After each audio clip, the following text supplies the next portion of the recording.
right, well, let's go ahead and dive in. Welcome to the next edition in our Survive and Thrive webinar series. Thank you very much for joining us. As noted, our time has changed to 3:30, so this will be our time going forward, so we'll have another session next week. Appreciate you taking some time away with us here today. My name, for those of you who don't know, is Ryan Weissmuller. I am the president of Fintrepid Solutions. We partner with founders and CEOs and management teams of entrepreneurial companies to help support them along their evolutionary journey. And certainly interesting times we are in right now. So it gives us a very good catbird seat to a lot of what's happening out there, and we are certainly very heavily involved right now, helping our customers navigate the uncertainty that surrounds us in this economic and healthcare crisis. So today we're going to talk about how to best plan in uncertain times. Our goal is, again, as always, to give you some quick hit information. There has, and I'm excited to tell you, we've got a number of, I think, meaningful updates today just on some things that have happened, some things that are out there. So we'll talk through that a little bit and hopefully give you some good actionable takeaways at the end. We'll talk about, some next steps, some really positive forward momentum to take, even while a lot of this uncertainty continues, because we are no different this week than we were last. There are still a lot of open questions that are not going to get answered overnight. So what do you do in the interim is really the key. So get educated, take action the way you can, and try to move things forward as best as possible. We will have some time for Q&A. As always, I invite questions ahead of time. I did get some questions over the course of the week, so I'll try to get through as many of those as I can. But if you do have a question to add, there is a Q&A box in the feature there in Zoom. So go ahead and submit something. We'll get to as many as we can. And as always, you can feel free to email me directly as well. All right, so let's go ahead and dive in to the first, market update and what's going on out there in the market. And I think one very important change that is occurring, and this is something that has been evolving, is the market in some way, shape, or form has begun to reopen. As of right now, again, as of this morning, 32 states. Last week it was, I think, 21. So 32 states have now announced some form of reopening plans. That varies all across the board. And I think that's why, really an important distinction of what does reopening mean.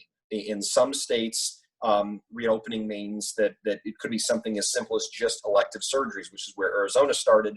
You've got other states who have gone, I would say the opposite end of the spectrum, i.e. Georgia, which has really opened, a vast majority of services, and a whole bunch of other states that fall everywhere in between. So when we talk about reopening, what does that really mean? And I think it's an importance of understanding the impact state by state, local market, and certainly even just industry specific, depending on what line of business a company is in. What is the impact on that reopening, and continue to watch those trends on as many states, Arizona being one, have set other milestones and deadlines on when other things start to happen. Keeping an eye on that and then understanding the impact. But that's something we certainly expect to keep changing.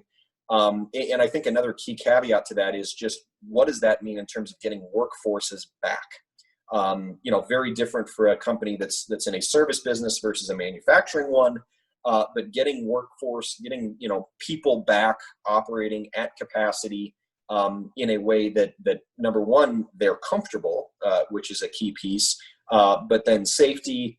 Certainly one thing that we've seen, and again, this goes to, I've talked about this a lot, how so many service providers have really been great through this whole process. I know a number of insurance brokers have put out different guides on how to safely, reopen, safely get your workforce back in place, and also even safely, deal with customers because of all the insurance risks related to all this. Talk to your broker. There's some great resources out there. They probably have some that they can share and really understand and leverage some of those best practices relative to guides on what other companies are doing or recommendations. And then I think just understanding as a result of that with bringing everybody back, understanding the costs are changing for doing business. This is something that is certainly happening. It's already started to happen. It's going to continue to happen. There's new cleaning protocols. That's going to cost something. Hiring and training and how that needs to be conducted differently. Health carriers, what we're seeing, it seems like right now that by and large, and as you bring people back, benefits providers are being very flexible. Does that change? What happens to insurance costs? Commercial insurance, from what we've seen, costs there are really bouncing around right now in the markets in somewhat of a state of fluidity. So understanding the impacts of all these things, but the cost structure of the business in the businesses we're seeing is changing, will likely continue to change, and something just to keep a very, very close eye on. Consumer behavior. And I think this is something we're going to be talking about more and more, because this is very much still an open question. But just because a state reopened, we'll take Georgia, for example, and they were one of the first. Georgia reopened, it doesn't mean all of a sudden customers were flocking back to places. You have other states that where, quite frankly, maybe beaches weren't fully open and yet people were still out. Where is the consumer comfortable? And I think that's something, incredibly important. If the consumer is comfortable, you've seen the airlines probably, I know I've gotten a number of emails this week. In fact, I had a good friend who just flew on Southwest on Monday. And he was talking, he was raving about the experience and the positivity, the way their staff was handling everything. That gave him a great deal of comfort to fly again. When those things start happening, the customer is going to come back. If the customer can go have a comfortable experience in a restaurant, feel comfortable with, relative to sanitation, relative to their experience, not have concerns, that's what's going to drive the restaurant business back, not just because some state opens up. So what is that consumer behavior, and where does that change over time? And then, just other things that we're seeing, we like to try to give a pulse of what we're seeing businesses do out there. Certainly as it relates to Main Street in our experience, over the last week, there has just been this general sigh of relief and a sense of maybe more light at the end of the tunnel. So with opening up, a number of companies are starting to gear up, get plans in place. Definitely loosening some of the reins. Most companies by now that applied for it have the PPP money or are close to it. So, certainly some active forward measures by businesses. We're seeing that. Now, what I will say on the flip side, there are still plenty of situations of bad customer service, which is an opportunity. Companies that are out there, not handling situations properly, maybe customers that are still grinding on, or businesses that are grinding on their customers. That's a trend that can be exploited for sure, because that is still occurring, and we know of businesses that are taking advantage of that opportunity right now. And the other thing that I would say, and this, I think it's just important to share this, because based on what we see, certainly people we talk to, there is still a general feeling of an unsurety of what to do next. These are unusual times. For most of us, we won't experience something like this again in our lifetimes, at least we hope.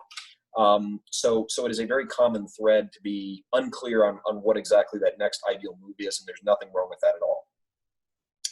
So with that, and one of the topics, and again, I fielded some questions around this this week, and we'll talk about it more, but always a hot topic in these presentations is just the small business relief options. And as I mentioned, we do have some important updates there. So first off, I think the one in everybody's favorite acronym, the PPP, few brief updates there. So number one, the money is still available, but that has been somewhat managed because the SBA has really dialed back the spigot a little bit in terms of how quickly they're processing applications. So money is still available in round two, and for companies who haven't applied and are eligible and have the need, certainly should look at that. The other piece that's really been a huge topic over the course of the last week is just around forgiveness.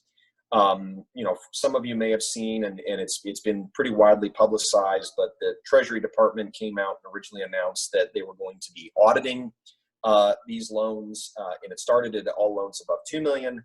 Then they changed, and Secretary Mnuchin came out and said, no, it's all loans, period. What auditing means, we have no idea.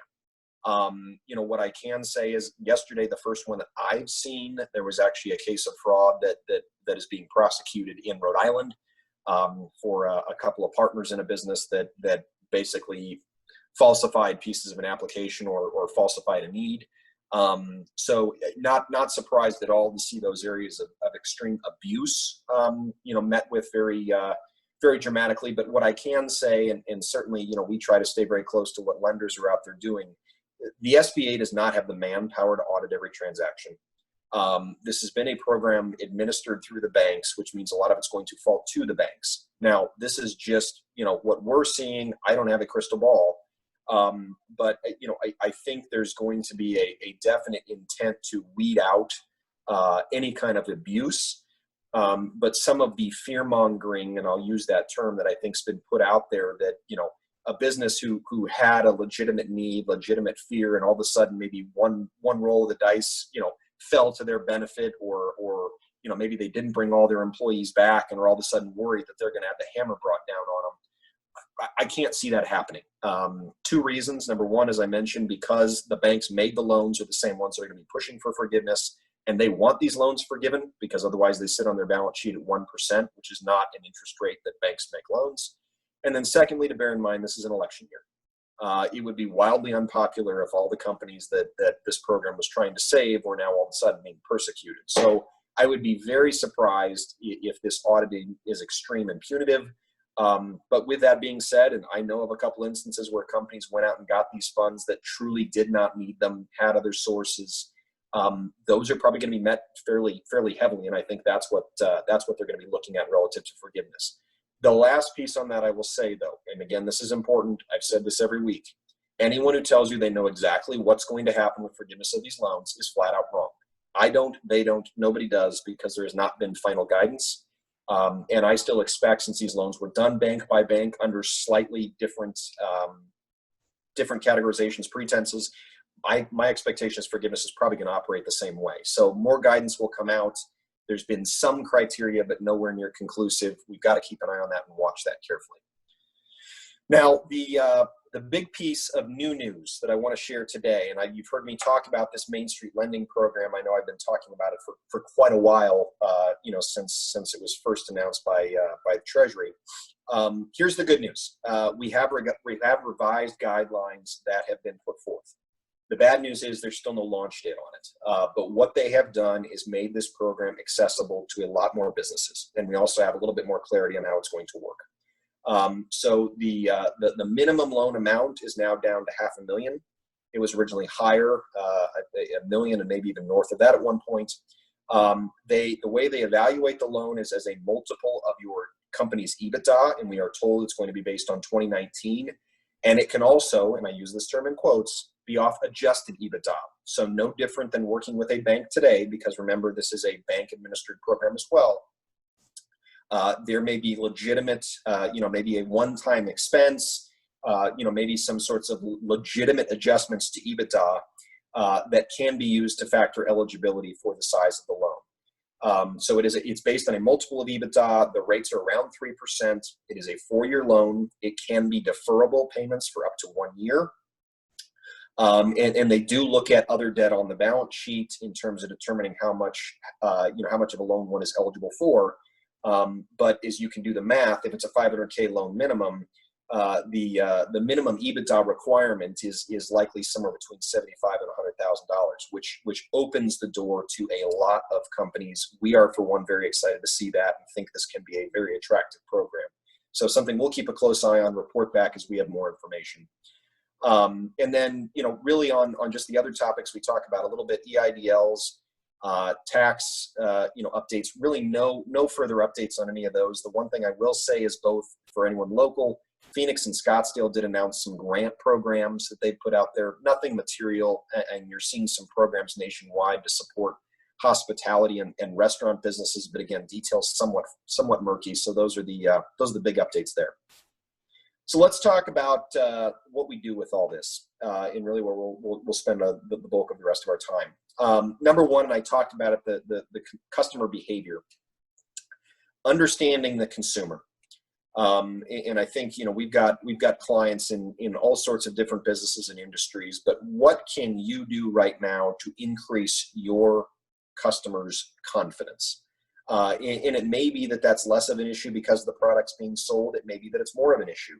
but how can you communicate right now to that customer that they need you, they should buy from you, it's safe to buy from you. That is going to be a very key piece now that hopefully the consumer shifts from so much of this just at home, purchasing of a certain set of goods. And again, we're past the hoarding stage, but what is happening with that customer, and what can be done relative to consumer confidence. And I think equally as important for those businesses that are B2B purely is what are your customers doing to increase consumer confidence? Because if you're one step removed from that customer, very important to really understand from a lot of those customers, what are they doing? So for folks that maybe support the hospitality industry, the restaurant industry, the entertainment industries, understanding what's happening there to support that end user when you're not supporting them directly. Very important, because that's going to give you a line of sight into what certainly projections look like, any pivots that might be needed, because we are still a consumer-driven country. We have been, will continue to be. That's part of what makes America great. But ultimately, we're going to go where that consumer takes us. So that's going to be very important. I think one very important thing, and as everyone knows, that's heard me talk, we're big advocates of planning. And I think really now is the time, now that we can see what, the opening, quote unquote, on the horizon, how do you plan, ramp up to figure out how to get back to some level of capacity, and understanding that it needs to be fluid, because trends are going to continue to change. So what does that look like near term? What does it look like intermediate term? But how do you get back up to that level of capacity from a workforce perspective? Maybe it's from a hiring perspective, maybe it's a retraining perspective. What does that look like? And not just, folding in again, because for so many businesses, the margin for error is smaller right now. Matching up the operational plan with the financial plan. So you've got to have, enough dry powder financially to make sure you can execute on the operational plan, but also an operational plan that provides enough of a financial boost to get back to a sustainable level, which is what so many businesses are striving for right now. So that's incredibly important, getting that down on paper. And really, we tell all our clients, and, sit with your management teams and really go through this at a holistic level, understand from a sales perspective, from a product perspective, from a marketing perspective, from just a leadership and execution perspective. Based on all those things, how do you come up with a plan, and likely, again, multiple options or multiple avenues that you can take to execute and to get back, maybe it's a 4-step process, maybe it's a 3-phased process, whatever it is, to start figuring out, no different than climbing Everest and thinking of base camps. How do you get to that next base camp, and what does that look like? One other key piece, and we've seen this, and again, I think this is going to be a continuing trend, but maybe something to think about within that plan is this is going to present a tremendous opportunity to buy. We know of companies that are already looking at that, and that could be something as simple as equipment. Like right now, for example, the used vehicle market has been flooded. So for people with fleets, or for people in those kind of situations, could be a great opportunity to pick up assets. Could be a great opportunity to pick up customers. Could be a great opportunity to actually, buy companies. Chances are you're going to see a lot of depressed prices because of where the market is, and borrowing costs are extremely low. So there may be an opportunity to get deals that may not be around forever. Just something to keep on the radar, even if it's not possible today. Explore that, understand that, and I would strongly encourage, where it's applicable, to keep that as part of a longer term plan. And then again, I'm always going to talk about cash. We are big fans of 13-week rolling cash flows. Look at it every week, review it often, make sure you understand what that deferral looks like. For a lot of companies, they're already 30 to 40% through their PPP funds. Having a regular revisit of those numbers. What changes do we need to make? Still be conservative with the PPP until we have that forgiveness guidance in place. But mapping out that cash flow, because that's really going to be the fuel that's going to allow that near-term plan that we talked about to even function. And if the gas tank's out of gas, the best laid plans are not going to get very far. So cash is still just incredibly important.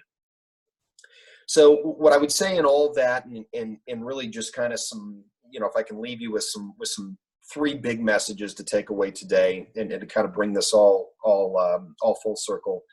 One is part of, we've talked about that plan, leveraging the infrastructure that's already in place. And that could be talent, that could be IP, that could be systems, processes, customers, teams, facilities, etc. How can you best leverage what you have now to move you forward? And I'll give a few examples. We've got clients that, for so many companies that were really gearing up coming into this, maybe you're sitting on a lot of inventory that you have, there's opportunities. How do we liquidate that in a positive way, but liquidate that, turn that into cash, free up some of that, some of that cash that's locked up in that inventory, and provide some fuel to move forward. You're seeing it again, opportunities. And I heard about this, that this is a theme occurring, and probably something to continue in the restaurant business. More and more delivery, more and more takeout. Takeout's here to stay.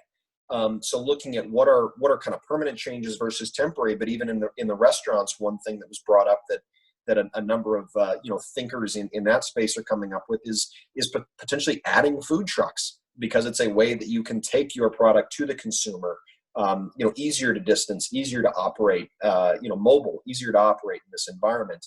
So again, leveraging that infrastructure, how do you best do that to help support all these needs, to help support that plan, to help support your team? And if there are holes in that infrastructure, how do you solve that, fix that, and strengthen things going forward? Because if that foundation's not solid, you've got to be very careful how you rebuild the house on top of it. The second piece, I talked about the customer, really mapping out that what does your consumer 2.0 look like? Understanding what they want, how they want it, when they want it, and most importantly, can you deliver it? And it doesn't just mean following, the path of everybody else. I go back and use the restaurant companies who many of them were very creative in terms of some of what they were doing, in innovative ways of still getting their product across to the consumer. It can still be innovation where you're teaching that consumer, but it's going to be a essential focus on what does that consumer want to buy and where do you fit in that. And some of that is something you can proactively drive, some of it you're going to be reactive to. But ultimately, as I said, where that consumer leads is where your business is going to go, whether you're selling direct to consumer or one or two steps removed. What's going to happen to that ultimate buyer, that ultimate customer, is going to be incredibly important. So keeping tabs on that, and it's probably a picture that's going to evolve. The odds are that consumer is not incredibly confident today. What do they look like in 60 days? So having that picture is part of the overall plan, which is a segue to our last point. We talked about this a little bit with the 120 and the 360. So again, thinking about getting to September 1, where again, we should be in a very different place. And then also looking at longer term, an annual plan, revisiting those numbers. What does it take to get from point A to point B? And we tell a lot of companies, and I would certainly advocate it, at least with the 120, it may make sense to have 3 different versions, an option A, option B, option C, depending on what happens, so that you can pivot very quickly based on where things go. Maybe the market you're in opens up a little bit faster, maybe it opens up a little bit slower. Having fluid plans, knowing when it's time to make good investments, when it might be time to try something, pull back. That's really going to be the key. So all of these things, I think, looking at that customer, how do you leverage your infrastructure to support that customer, and then getting plans on paper that allow you to navigate that over time. Right now, those are the smartest things that businesses can do, because there is still uncertainty, but even in uncertainty, you can take steps forward. And I think that's the most important thing right now, because there are still companies out there that they have their head in the sand. They're just waiting for this all to blow over, kind of with the windows and doors boarded up in the eye of the hurricane. That's an opportunity to take advantage of. And we're certainly encouraging companies to do that. So with that, we've got a few minutes left. Go ahead, if anyone does have questions, go ahead and submit those in the Q&A section. I'll touch on a couple of the ones or a few of the ones that I got, while we're waiting, if no one else has anything pressing today. And they were related to the PPP and the Main Street Lending Program primarily. So on the Main Street Lending Program, going back to that one for a second, you are able to have the Main Street Lending Program and a PPP or EIDL loan. They are not exclusive in any way, shape, or form. There are still criteria coming out about the MSLP, but we do know that much and we know that part. So, something we want to keep an eye on, but you can't have both. The key really with the MSLP is they're going to look at total debt of the company and make a determination of what you're eligible for. So it will matter, whereas the PPP was just if you could demonstrate a need, submit accordingly. A couple questions that came in on the PPP. And again, this is still loose. I'm going to tell you what we know and what we recommend doing about it. And that's, again, still primarily being conservative. There's a lot of talk that's been discussed around this certification, the business need, and for a lot of companies even may not be in a position where they can hire everybody back. Just because you don't use all the money does not automatically put you in a position where, because of these new auditing terms that have been used by the Treasury, just because you don't use all the money does not necessarily mean that you are going to be on the naughty list. That is part of why that provision was in there, is that loan can amortize. It may be a very good business decision to only use 90% of the funds because maybe all of that workforce can't be rehired. So I think those are two different components, not to be confused. But they are going to be looking at that need, and remember, go back and look at your application and what you signed. There was a certification that there was a business need for that money. Now, business need was not closely defined, not precisely defined, and I from everything I have heard and from all the folks I've talked to, it's not even just a revenue or profit question. There are businesses out there, we've worked with a few that, their profit may be okay, but their cash flow is going to be a disaster for 90, 120 days because, their clients are going to be unable to pay them. Now that'll eventually flow through to the profit and loss statement. But, until we know, I guess the best thing I can say on that overall, because there is a lot of angst around this. I don't think this is a time to panic. If you've applied for the money in good faith, if your business was impacted, and as long as you can demonstrate that impact, and I think there's a variety of ways to do that, I don't think there's that much to be afraid of. I think for the folks who have, and this came out, and I read this, I believe either yesterday or today, for the folks who took that money and used it for purposes other than the 75-25, I think that could be a big red flag, because that's going to be, very easy to see. And bear in mind, for most of you that applied with your existing bank, they can see what you're doing with the money. So, I know of an instance where a company got a PPP loan, and they took about a quarter of it and applied it actually to a new venture. That is a very bad idea. And if that was a client of ours, we would have fired them on the spot. Because that is, it can't guarantee that that's going to get you into trouble, but odds are pretty good that that's going to be a very, very firm slap on the wrist. And there are fines involved, all sorts of other things. So the last question just on PPP, we'll touch on that real quick, was around this May 7 deadline that came out. And basically what the Treasury has said is, for someone who maybe didn't apply for the loan with the right pretenses, or for someone who didn't have a as significant a need, a legitimate need, or had access to capital elsewhere, you have until May 7 to return those funds. That is what that deadline is. That does not mean you have to use all the money by May 7. That does not mean you have to have allocation for all the money by May 7. It's for those folks in those cases. We've seen them all in public, the Shake Shacks of the world and some of the others that took the money and probably shouldn't have. It's an opportunity basically to hand that money back, kind of a get out of jail free card, and have no punitive impact as a result of it.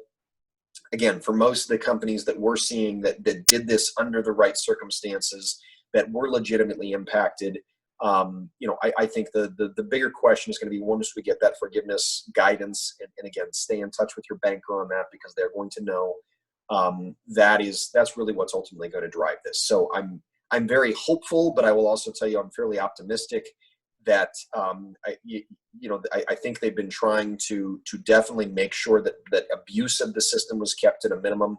But to split hairs over hardworking American businesses that maybe some were impacted more than others, I just think that's going to be a very, very hard, impractical exercise to go through, and not one that banks are going to want to spend a lot of time in.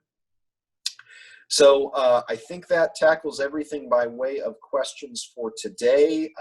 We will be back with you next week, same time at 3:30. I do expect by that point that we will have more guidance on the Main Street Lending Program. I do expect that we will have more states that have made some decisions and can see where some of this impact goes. By all means, I've got my information up on the screen, so feel free to email if there's any questions that pop up in between now and then. But, we try to keep these tight and impactful, so hopefully you enjoyed things today. Thank you for being with us, and we'll look forward to seeing you next week.